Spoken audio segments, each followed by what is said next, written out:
aksiyalar va sodiqlik dasturlarini ko'rib chiqamiz. Mijozlar va marketing, chekkana savdo, sodiqlik dasturida. Ishlab turgan bizda sodiqlik dasturlarini ko'rishimiz mumkin va yangisini yaratishimiz ham mumkin.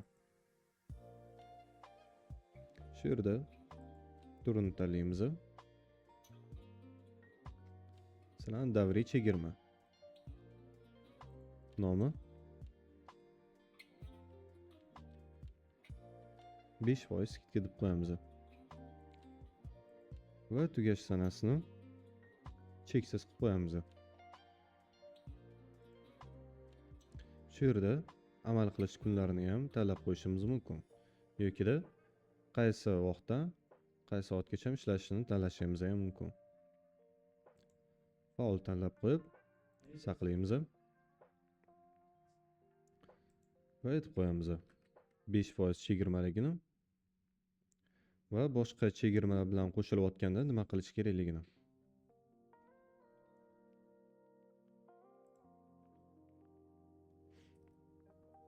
Shu yerning o'zida aksiyaga kirayotgan tovarlarni kiritib qo'yishimiz mumkin.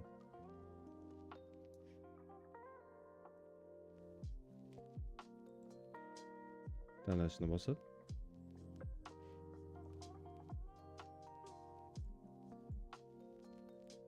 tovarni tanlab chiqamiz va qo'llaymiz.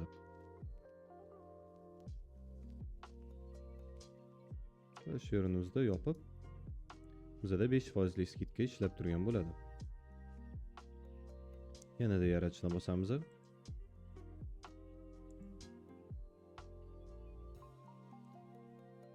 Va shartlarga ko'ra chegirmani yaratamiz. Masalan, bo'ladi 2+1.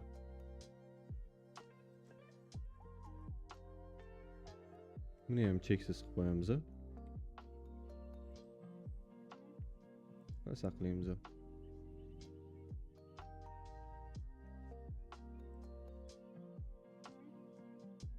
Bu yerda chegirma qo'llash tartibini ham tanlashimiz mumkin.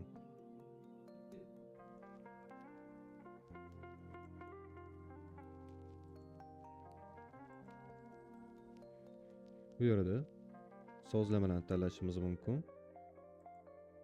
Yaratishni bosib bonusni tanlaymiz. Masalan, 100% chegirma qilib qo'yamiz.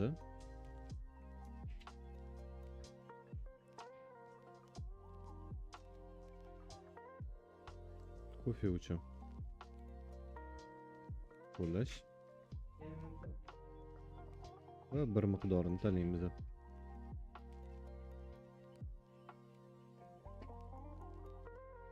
Yaratishni bosib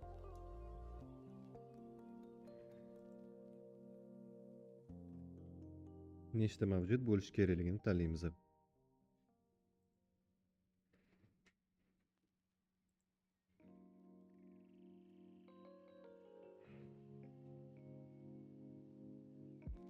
Saqlashni bosib bizda aksiya 2+1 yaratilgan.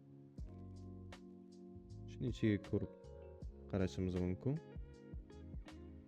Bizda agar ikkita kofe tanlangan bo'lsa, bittasi bepulga ketadi. Yanada yaratishni bosamiz va bonus tizimini yaratishimiz mumkin.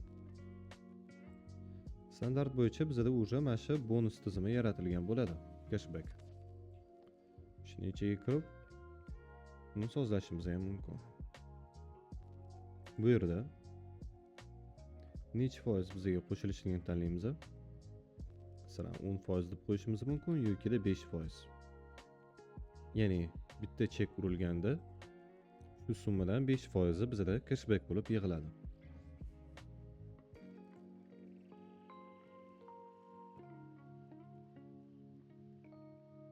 Shu yerda amal qilish muddatini ham aytib qo'yishimiz mumkin bonuslarimizni.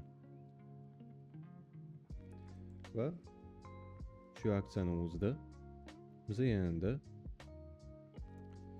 sozlamalarni qo'yishimiz mumkin.